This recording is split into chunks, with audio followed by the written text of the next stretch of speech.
Hey there, it's Fight here with a quick overview of this idea I have, which is to have a course or a program that helps experts or budding experts gain real expertise. And what I mean by gaining real expertise is that, of course, when you get started, you have this chicken and egg situation, namely, well, I've kind of heard this say, but at some level I resonate with this statement. You're not an expert, I mean a real expert, until you get paid. A lot of people go out there and work on this perception thing. Hey, look, when I get a book, I will be perceived as an expert. But that's an external thing. Being a true expert is kind of an internal thing. It's when you have experienced that you can make a difference. When you've looked into someone's eyes and they light up and you go, you realize that there has been a real change, a transformation in their life because of what you brought to the table. That, in my opinion, is where you really become an expert. And of course, the ultimate side benefit of this is that you then get paid. And the reason this is a chicken and egg situation, of course, is that, well, a lot of people go, well, okay, first I write a book. And, no kidding, I know of people who've paid Brandon Burchard $10,000 to go to a seminar where he tells them, well, all you need to do is write a book. And then they go, well, look, I'm not really an expert enough to write a book. What should I write about? Why should people listen to me?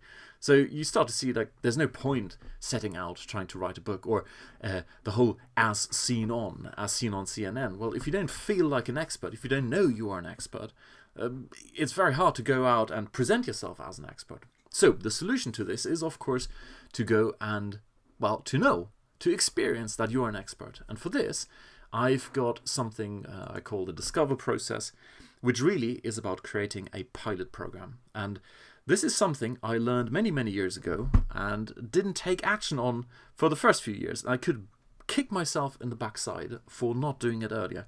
I learned it from a gentleman called Jeff Walker, and the first thing I remember him saying is, hey, look, when you have a new course, go and teach it to a number of people, because the feedback you're getting is invaluable. And I got it intellectually and didn't pay attention to it. I did what so many people do, and I first created courses and then put them out into the market and then got feedback and went, look, I invested all this time and energy, and there were instances where people didn't want my course, big waste of time and energy of my part, or it quickly turns out what they actually wanted was very, very different from what I thought they wanted. And that's what this whole Discover process is really about. So what I've got in mind is that, and I'm going to ask you for some advice in a minute. My assumption is that either you have gone through this process, you have either started with this whole thing, like, oh, I need to write a book and I need to do this and that and the other, and you eventually got to the point where you have experience, or you skipped this, and in that case, double thumbs up, kudos to you. Or, of course, you are still at the stage and go, oh, how do I get started? How do I actually get this experience? So, and by the way, this is all about doing it ethically. That's the big thing a lot of people struggle with. Like, how can I ethically call myself an expert? And you can call yourself an expert when you have made a real difference in someone else's life. That's my definition, at least, of this whole thing. So back to here. What I've got planned is a fairly simple process, actually. It's not super complicated. Figuring out what you are good at. And you might think, well, that's very simple. I know what I'm good at. Well, I tell you what, if you had to define or tell me in 30 seconds what you're really good at, what transformation you're giving other people, a lot of people will struggle. It's similar to the elevator pitch, but a lot of people struggle with that because they don't have clarity of what it is they actually do. You may think you are a life coach, or you are a whatever speaking coach, or an expert, or you are, whatever. But what is the actual transformation you create for other people? And getting clarity on that is invaluable, because that's the basis, the foundation of all of it.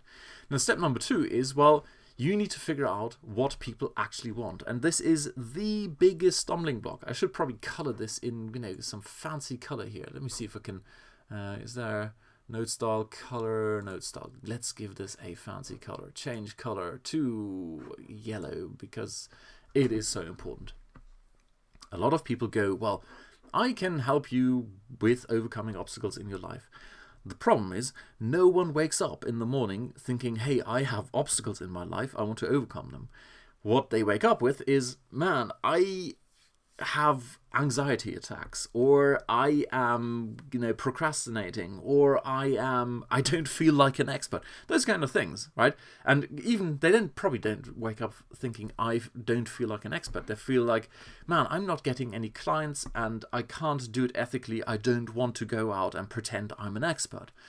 So there is a massive, massive disconnect between those two things, typically, for almost all experts. And the reason is very, very simple. As an expert, you have overcome those obstacles and you can no longer see the world from the perspective of someone who's new to this, who's still struggling with the obstacle. So that's why step number 2 would be figure out what is the conversation that is going on in people's heads so you can tap into that conversation. And then step number 3 is, well, go and create and run a pilot workshop and do it lean style.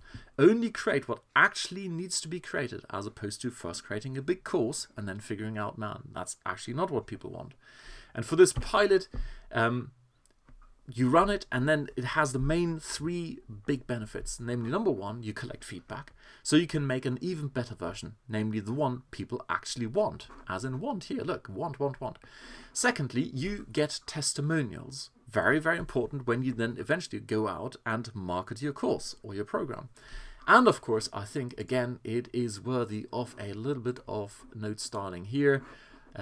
Big green bag loads of self-confidence. That's really what this is about. Once you've run a pilot workshop and you've seen that people get it and they understand it and their eyes light up and they go, man, this is what made all the difference, your self-confidence goes up and you start to feel, and this is where we come from, you know and you have experienced that you can make a difference. And that is really what this whole thing is about. So, what I would love, and incidentally, I've taught this to many people so far on a one-on-one basis. Clients come to me and go, oh, I'm doing this, and then I never think about this process here. And the one example I have is a company they did provide a service for LinkedIn, how to get into the inbox, and they did it for you, all wonderful, and they needed to have some educational material, and the one thing they never thought about was doing a workshop, because that workshop was going to give them not only the confidence that they could teach beyond this initial service, but also give them the insights, get that feedback of what people actually want, this thing here. So they have a message that resonates with the market, and they don't have to go out and hit them over the head and free trials and all that kind of stuff. So they eventually went, well, how do I do it? And I showed them how to do the workshop, how to structure the workshop, how to run the workshop. They did it, and they were blown away. They got fantastic feedback, they got fantastic testimonials, they got fantastic insight into what people actually want, and as a result, they were not only able to boost their initial offering, namely the sort of getting into the inbox in LinkedIn, but also start selling this LinkedIn workshop. Anyway, that's really what I've got in mind, and what I would love to have from you is now your advice. If you've gone through this process, like I said over here, you maybe wrote a book or did the whole as seen on. If I can get some advice from you, what you need to see, what you say would have made your life a lot easier going through this process, or how this would have played a role, what would have to be in place for you to see that, if you now were to give someone else the advice, what is it they need to do? The same goes for if you are not at that stage yet. If you've gone or you are struggling with this, you're looking at, oh man, do I need to write a book? But what do I write about? How can I get to experience? Do tell me what needs to be in place. What have you experienced? What do you see out there in the marketplace? What's not working? What needs to be in place for you to go, yes, this is something I can work with, so I can get to this place over here. I experience the whole thing, and at the same time, of course, get those testimonials, get the feedback, and that self-confidence. So if you have anything you would like to tell me I should pay attention to, whether it's the format or the comprehensiveness, I mean, I do understand people want to get quick results, but at the same time, writing a book takes a long time. We all appreciate that it does take some effort. Any advice you have, reach out to me, leave a comment down below, contact me on Facebook, wherever is the best place, and let me know. Alrighty, cheers, bye.